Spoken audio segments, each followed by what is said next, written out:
Hello dear, Jai Hind. Welcome to my family.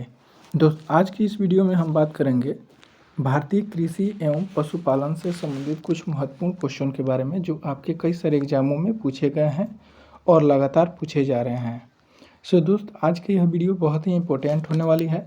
आप video को last तक देखिए, आपको ज़रूर हेल्पफुल लगेगा। ये सारे के सारे क्वेश्चन ऑनलाइनर है और ये सारे किसी न किसी एग्जाम में पूछे गए क्वेश्चन हैं। ठीक है दोस्त, ये प्रीवियस क्वेश्चन आंसर चल रहा है। चलिए दोस्त, अब क्वेश्चन आंसर पे हम आ जाते हैं। आपके पहले क्वेश्चन है, भारतीय कृषि अनुसंधान संस्थान IARI की स्थापना कब हुई थी? तो 1905 ईस्वी में हुआ था, लॉर्ड कर्जन के समय हुआ था दोस्त। और ये कहाँ हुआ था? बिहार के समस्तीपुर जिला में हुआ था। ठीक है दोस्त, नेक्स्ट क्वेश्चन की अगर हम बात करें तो भारत में कृषि पर आश्रित लोगों की संख्या है तो 65% है लोगों की संख्या, 65 से लगभग 70% तक मानी जा रही है। अगला क्वेश्चन है आपका 3 नंबर, देश में कुल निर्यात में कृषि का प्रतिशत कितना है? तो 20.8% के आसपास जो है कृषि का निर्यात प्रतिशत है। ठीक है, नेक्स्ट क्वेश्चन है आपका 4 नंबर, विश्व वन दिवस मनाया जाता है तो ये 21 मार्च को विश्व वानिकी दिवस के रूप में मनाया जाता है। अगला क्वेश्चन है 5 नंबर, प्रथम कृषि विज्ञान केंद्र की स्थापना कब हुई थी? तो प्रथम कृषि विज्ञान केंद्र की स्थापना 1974 ईस्वी में हुई थी। यह भारत के एक केंद्र शासित प्रदेश है जो पंडिचेरी, वहाँ पे हुआ था। इसका नाम बदल करके अभी वर्तमान में पुडुचेरी कर दिया गया है। नेक्स्ट क्वेश्चन पे आते हैं 6 नंबर, हरित क्रांति का जन्मदाता माना जाता है तो हरित क्रांति के जन्मदाता नॉर्मन बोरलॉग को जाना जाता है। ये कहाँ के थे? तो ये सोवियत संघ के थे, यानी रूस के थे। ठीक है दोस्त, रूस। यहाँ पे एक क्वेश्चन बनता है दोस्त कि सोवियत संघ का विघटन कब हुआ था? ठीक है, तो सोवियत संघ का अगर विघटन की बात करें तो 1991 को सोवियत संघ जो है बिखर गया था। इसमें तकरीबन 12 से 13 देश शामिल हुआ करते थी, जो कि अब अकेले सोवियत संघ यानी रूस बच गया है। विश्व का क्षेत्रफल की दृष्टि से विश्व का सबसे बड़ा देश कौन है? तो रूस ही है। ठीक है दोस्त, कौन सा है? रूस है। अब बताइए दोस्त कि क्षेत्रफल की दृष्टि से भारत का सबसे बड़ा राज्य कौन हो जाएगा? तो क्षेत्रफल की दृष्टि से भारत का सबसे बड़ा राज्य आप कमेंट बॉक्स में बताएंगे दोस्त। हम आते हैं अब अगला क्वेश्चन की तरफ। आपका नेक्स्ट क्वेश्चन है 7 नंबर। यहाँ पे देखिए क्वेश्चन कर रहा है कि भारत में हरित क्रांति की शुरुआत कब हुआ था?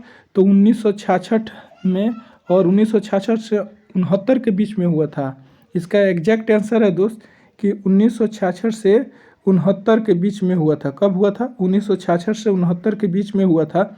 उस समय क्या था दोस्त कि भारत में जो था योजना अवकाश चल रहा था, उसी बीच ये आया था 1966-67 के आसपास। ठीक है, तो ये भारत में इसके जन्मदाता माने जाते हैं। कौन माने जाते हैं दोस्त? तो ये जो है स्वामीनाथन जी, MS स्वामीनाथन जी इसके जन्मदाता माने जाते हैं। दोस्त, अगर हरित क्रांति के बारे में अगर हम बात करें दोस्त, तो मेरे मित्र देखिए ध्यान से कि भारत में हरित क्रांति सबसे पहले कहाँ आया था? तो भारत के पंजाब राज्य जो है, पंजाब, ठीक है, यहाँ पे पंजाब, यहाँ पे 5 नदियों का संगम भी है, इसलिए पंजाब भी कहा जाता है, पंजाब बोला जाता है। ठीक है दोस्त, ये नदिया का नाम आप कमेंट बॉक्स में बताएंगे। और ये भारत में सबसे पहले हरित क्रांति की शुरुआत किस राज्य में माना जाता है? तो ये पंजाब हो जाएगा इसका आंसर। और दोस्त आपको बता दें कि भारत में जो हरित क्रांति की शुरुआत हुई थी तो किस फसल पे सबसे ज़्यादा पैदावार देखा गया था? तो ये गेहूँ पर देखा गया था दोस्त। उसके बाद में जो है मोटे अनाज जैसे कि चावल हो गया, इसमें देखा गया था। सबसे ज़्यादा पूछता है दोस्त, तो सबसे पहले हरित क्रांति की जो शुरुआत हुई तो शुरुआती दौर में पंजाब में जो आया था तो उसमें गेहूं के पैदावार जो थे, यहाँ पे गेहूं आंसर उसका हो जाएगा। गेहूं के पैदावार में सबसे ज़्यादा विकास देखा गया था। चलिए क्वेश्चन नंबर 8 पे हम आते हैं। आपका 8 नंबर क्वेश्चन में कहा गया, बहुत ही प्यारा सा क्वेश्चन है कि हरित क्रांति जो खाद्यान्न उत्पादन से परिलक्षित हुआ था तो ये दोस्त कब हुआ था? तो ये चतुर्थ पंचवर्षीय योजना के समय चला था।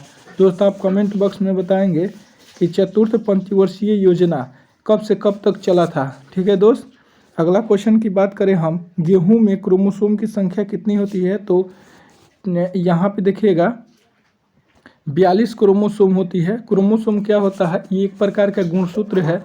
इस गुणसूत्र के माध्यम से हर जीव का या फिर कोई फसल है उसको निर्धारित करता है। अगर उससे एक भी बढ़ जाएगा या घट जाएगा तो वो दूसरा कोई वस्तु या फिर कोई जीव बन जाएगा। ठीक है दोस्त, इसमें क्रोमोसोम की संख्या कितनी होती है? तो 42। आप कमेंट बॉक्स में बताएंगे कि मनुष्य में क्रोमोसोम की संख्या कितनी होती है।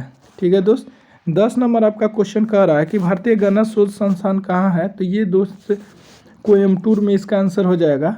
अगला क्वेश्चन है, ये गन्ना अनुसंधान शोध संस्थान कहाँ है? तो कोयम्बटूर हो जाएगा। कोयम्बटूर भारत के किस राज्य में पड़ता है? ये कमेंट बॉक्स में आप बताएंगे दोस्त। आलू शोध संस्थान की बात कर रहा है तो आलू शोध संस्थान जो शिमला पड़ता है मनाली में, यानी कि हिमाचल प्रदेश में, हिमाचल प्रदेश की राजधानी है शिमला, यहाँ पे आलू शोध संस्थान स्थित है। ठीक है दोस्त, आप हिमाचल प्रदेश के बारे में क्या जानते हैं कमेंट बॉक्स में अपना राय जरूर लिखेंगे। नेक्स्ट क्वेश्चन की अगर हम बात करें तो केंद्रीय तंबाकू शोध संस्थान कहाँ स्थित है? तो दोस्त अगर तंबाकू शोध संस्थान की बात करें तो राजमुंदरी जो है केंद्रीय तंबाकू शोध संस्थान वहाँ पे स्थापित किया गया है, जो कि आंध्र प्रदेश में पड़ता है। नेक्स्ट क्वेश्चन है आपका 13 नंबर, केंद्रीय चावल शोध संस्थान कहाँ स्थित है? तो ये कटक हो जाएगा, उड़ीसा में। यहाँ पे चावल के बारे में शोध होता रहता है। नेक्स्ट क्वेश्चन है 14 नंबर, भारत में चावल का कटोरा कहा जाता है? तो भारत में चावल का कटोरा जो है छत्तीसगढ़ को कहा जाता है दोस्त। भारत में सबसे ज़्यादा चावल का उत्पादन किस राज्य में होता है? तो ये हो जाएगा हमारे उत्तर प्रदेश में। ठीक है दोस्त, आप बताएंगे कि गेहूं का कटोरा किसे कहा जाता है। अगला क्वेश्चन है, भारत में बगीचों का शहर किसे कहा जाता है? तो कपूरथला को कहा जाता है दोस्त। अगला क्वेश्चन है, केसर उत्पादन करने वाला एकमात्र भारतीय राज्य कौन है? तो ये एकमात्र भारतीय राज्य है जम्मू कश्मीर, जो कि अभी केंद्र शासित प्रदेश बना हुआ है। अगर हम जम्मू कश्मीर की बात करें तो दोस्त 19 अक्टूबर 1919 ईस्वी को 19 अक्टूबर 1919 ईस्वी को इसे जो था, सॉरी दोस्त 1919 ईस्वी नहीं होगा बल्कि ये 2020 ईस्वी होगा, सॉरी 2019 ईस्वी होगा, मिस्टेक हो गया। तो 19 अक्टूबर 2019 ईस्वी को जो था दोस्त ये जम्मू कश्मीर को एक केंद्र शासित प्रदेश बनाया गया था। ठीक है, और यहाँ पे जो 370 की धारा चल रहा था इसे अब ख़त्म कर दिया गया है। ठीक है दोस्त, तो ये कब हुआ था? तो 19 अक्टूबर 2019 ईस्वी को ये जो है धारा को 370 को ख़त्म किया गया था मोदी सरकार के द्वारा। ठीक है दोस्त, अगला क्वेश्चन पे आते हैं दोस्त। आपका 17 नंबर क्वेश्चन है, देखिएगा ये जम्मू कश्मीर जो है, जम्मू कश्मीर केसर के उत्पादन में एकमात्र भारतीय राज्य है। ठीक है, 17 नंबर क्वेश्चन में क्या कहा गया है कि रेशम की कीड़ों को कहा जाता है? तो कोकून कहा जाता है, ये तो आप जानते हैं। ये कोकून रेशम के कीड़े से ही प्राप्त होते हैं। चलिए दोस्त, नेक्स्ट क्वेश्चन है 18 नंबर, टिक्का तथा ब्लास्ट रोग का संबंध किससे है? तो टिक्का रोग मूंगफली में होता है और ब्लास्ट रोग धान में होता है दोस्त। अगला क्वेश्चन है, चाय तथा कॉफ़ी में पाया जाता है? तो चाय में थीन पाया जाता है और कॉफ़ी में कैफीन पाया जाता है। ये बहुत इंपॉर्टेंट क्वेश्चन है रेलवे के लिए। अगला क्वेश्चन है दोस्त आपका 20 नंबर, यूरिया में नाइट्रोजन तथा घी में वसा की मात्रा कितनी होती है? तो एनटीपीसी में पूछ दिया गया था मेरे मित्र कि यूरिया में नाइट्रोजन की मात्रा कितनी होती है? तो यूरिया में नाइट्रोजन की मात्रा 46% होती है। कभी कभी अगर 46% ऑप्शन में नहीं रहता है तो उसके जगह पे 47% भी देता है, तो आप घबराएंगे नहीं। 46% के आसपास जो भी ऑप्शन में रहेगा उसे मार देंगे। लेकिन एक बात ध्यान रहे दोस्त कि अगर ऑप्शन में 46 नहीं है, 48 है, 47 है और नन ऑफ दीज भी दिया है तो आप नन ऑफ दीज के पास जाएंगे। अब देखिए वसा में जो घी होती है उसमें वसा की मात्रा कितनी होती है? तो 99% वसा की मात्रा होती है। ये दोस्त बहुत ही इंपॉर्टेंट क्वेश्चन है कि वसा में घी की मात्रा कितनी होती है। सॉरी उल्टा हो गया, घी में वसा की मात्रा 99% होती है। अगला क्वेश्चन है दोस्त आपका 21 नंबर, सबसे ज़्यादा प्रोटीन पाया जाता है? तो सबसे ज़्यादा प्रोटीन जो है दोस्त ये सोयाबीन में पाया जाता है, जो कि 46% उसमें प्रोटीन पाया जाता है।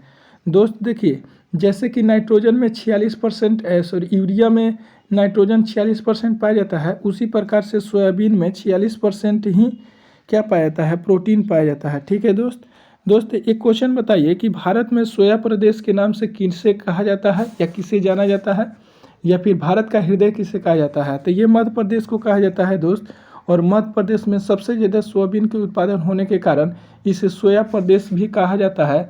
साथ ही साथ दोस्त यहाँ पे मध्य प्रदेश को भारत का हृदय भी कहा जाता है क्योंकि सेंटर में पड़ता है। चलिए दोस्त अगला क्वेश्चन की तरफ आते हैं। चावल को पॉलिश करने पर नष्ट हो जाती है। तो यहाँ पे बात करें दोस्त, चावल को पॉलिश करने का मतलब है कि चावल को अगर ज़्यादा मात्रा में चाँप दिया जाए, यानी कि जब उसकी छटनी होती है, यानी जब कुटवाते हैं हम लोग, तो उसमें ज़्यादा उसको चाँप दिया जाता है तो उसी को पॉलिश कहा जाता है। तो यानी चाँप देने के बाद में विटामिन B1 जो होता है नष्ट हो जाता है दोस्त। चलिए दोस्त नेक्स्ट क्वेश्चन की तरफ हम बढ़ते हैं। आपका अगला क्वेश्चन है मेरे मित्र, एपीकल्चर तथा सेरीकल्चर का संबंध है। तो दोस्त आपको बता दें कि एपीकल्चर का संबंध जो है, एपीकल्चर का संबंध मधुमक्खी पालन से है, जबकि सेरीकल्चर का संबंध जो है रेशम उद्योग से है। चलिए दोस्त आपके 24 नंबर क्वेश्चन पे आते हैं हम। चलिए मेरे मित्र हम नेक्स्ट क्वेश्चन की तरफ बढ़ रहे हैं। आपका अगला क्वेश्चन है 24 नंबर। 24 नंबर में क्या कहा गया है कि पीली क्रांति तथा भूरी क्रांति का संबंध है। तो पीली क्रांति की अगर हम बात करें तो तिलहन उत्पादन से है, ठीक है दोस्त। और यहाँ पे भूरी क्रांति का जो है उर्वरक उत्पादन से है, ठीक है दोस्त। अगर हम बात करें कि तिलहन में सबसे ज़्यादा अग्रिम स्थान पे कौन सा राज्य हो जाएगा, तो हमारा राजस्थान जो है, राजस्थान ये तिलहन के उत्पादन में सबसे आगे है, ठीक है दोस्त।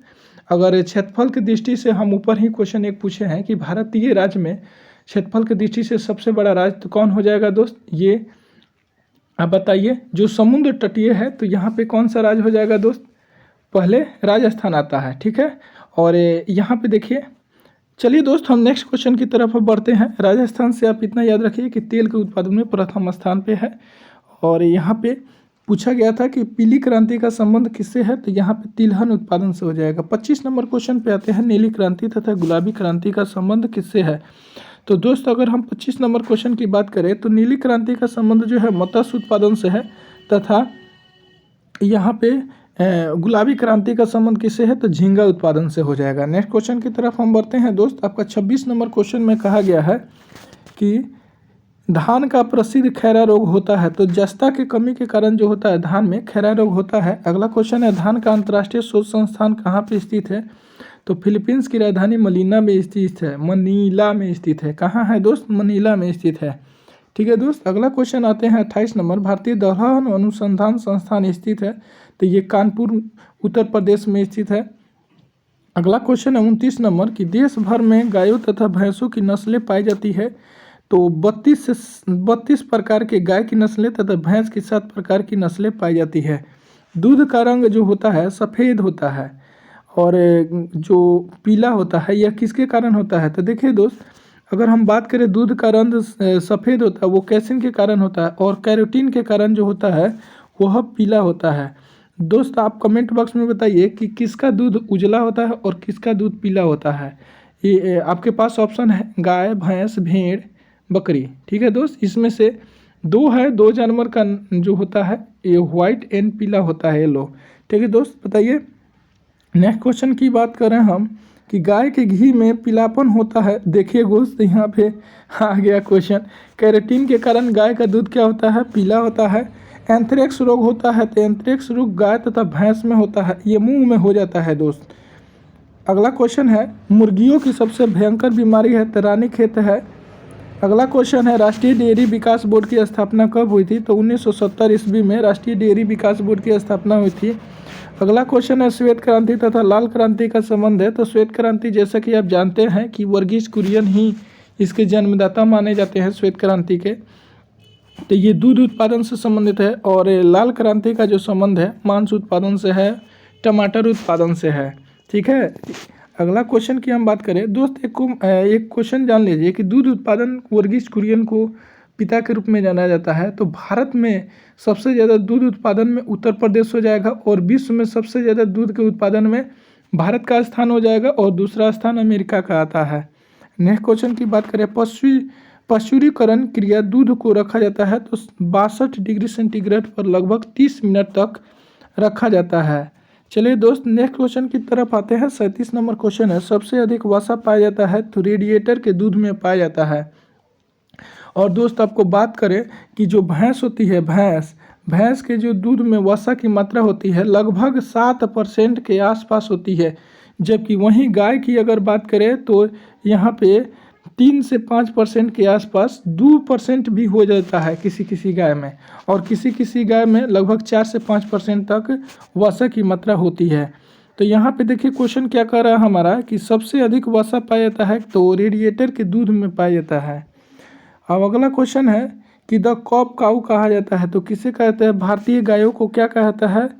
टी कॉप काऊ कहा जाता है। ठीक है दोस्त, अगला क्वेश्चन है कि गोबर गैस प्लांट से उत्पन्न होने वाली गैस है, तो ये तो जानते हैं कि मेथेन गैस यानी मार्स गैस के नाम से भी इसे जाना जाता है। अगला क्वेश्चन है कृत्रिम गर्भाशय के लिए बैल के वीर्य को रखा जाता है, तो ये द्रव नाइट्रोजनी में रखा जाता है। अगला क्वेश्चन है ऑपरेशन, ये देखिए दोस्त द्रव नाइट्रोजनी ये बहुत ज़्यादा पूछा गया है, ये फेवरेट क्वेश्चन है। ऑपरेशन फ्लड तथा रजत क्रांति का संबंध है। ऑपरेशन फ्लड जो है डेयरी उत्पादन यानी दूध से संबंधित उत्पादन, और रजत क्रांति का संबंध जो है अंडा उत्पादन से है। नेक्स्ट क्वेश्चन की अगर हम बात करें मेरे मित्र, तो अगला क्वेश्चन है आपका 42 नंबर, केंद्रीय पशु चिकित्सा अनुसंधान संस्थान कहाँ स्थित है? तो ये उत्तर प्रदेश में हो जाएगा, और सब्जी अनुसंधान जो हो जाएगा ताइवान में हो जाएगा। ठीक है दोस्तों हम आशा करते हैं कि यह वीडियो आपको ज़रूर हेल्पफुल लगा होगा। ऐसे ही वीडियो के लिए आप हमारे चैनल से जुड़ सकते हैं और अपने तैयारी को बेहतर कर सकते हैं। दोस्तों हम एक क्वेश्चन को लेकर के कई सारे फैक्ट उससे बताते हैं और बताने की कोशिश करते हैं। हम पूरा कोशिश करते हैं कि एकदम 100% सही बताएं, कभी गलत नहीं बताने की कोशिश की है। तो दोस्त आप हमारे चैनल से अवश्य ही जुड़ जाए।